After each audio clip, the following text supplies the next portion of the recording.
Hello আসসালামু আলাইকুম guys, সবাই কেমন আছেন? আশা করি সবাই ভালো আছেন। চলে আসলাম আপনাদের মাঝে নতুন একটি ভিডিও নিয়ে। তো আজকে আমি আছি একটি ইট ভাড়ার সামনে। তো এখানে ইট তৈরি করে, এই যে সারি সারিভাবে ইট তৈরি করে রাখছে। তো আপনাদের সুন্দর করে এই ইট ভাড়াটি ঘুরে ঘুরে দেখাবো। দেরি না করে অবশ্যই আমার পুরো ভিডিওটি জুড়ে থাকুন। ইট পোড়ানোর আগে এভাবে সুন্দর করে সারিবদ্ধ করে রেখে এগুলো রোদে শুকিয়ে ইট পোড়ানো হয়, যাতে সুন্দর করে এগুলো শক্ত হয় এবং মজবুত হয়। এবং আস্তে আস্তে সামনের দিকে যাব এবং ওই দেখতে পাচ্ছেন আপনারা ইট পোড়ানোর জিনিসটি, ওই দিকে আমরা যাব এবং আপনাদের দেখাবো কিভাবে এগুলো পোড়ানো হয়। তো পুরো ভিডিও জুড়ে আমার সঙ্গে থাকুন। তো এখানে ইটগুলো সারিবদ্ধভাবে আছে।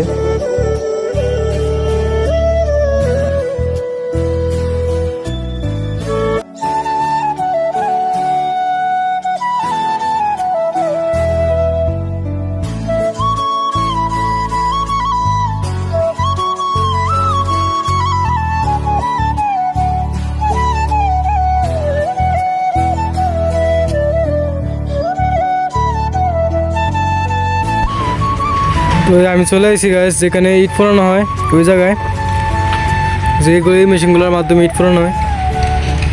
এই যে আপনাদের ঘুরে ঘুরে দেখাবো মেশিনটা।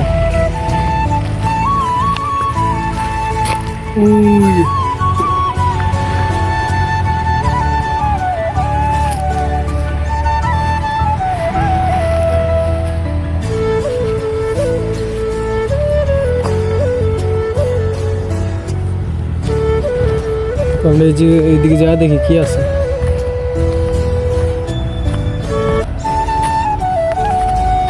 তো এই যে চলে আসলাম এখানে ইট পোড়ায়। এই জায়গাটির অবস্থা খুবই খারাপ অবস্থা ছিল, তার জন্য সুন্দর করে জায়গাটি আবার পুরোনোভাবে প্রসেস করতেছে, যাতে আরও ভালোভাবে ইট পোড়ানো হয় এবং সুন্দর করে ইট পোড়ানো যায়।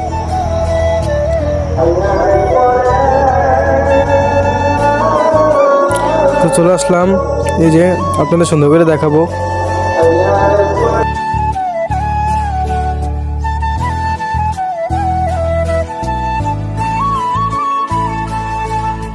তো সামনে গুহাগুলো কিসের আমি বুঝতে পারতেছি না। আপনারা যদি বুঝতে পারেন বা জানেন অবশ্যই কমেন্টে জানাবেন, এগুলো কি আমি বুঝতে পারতেছি না।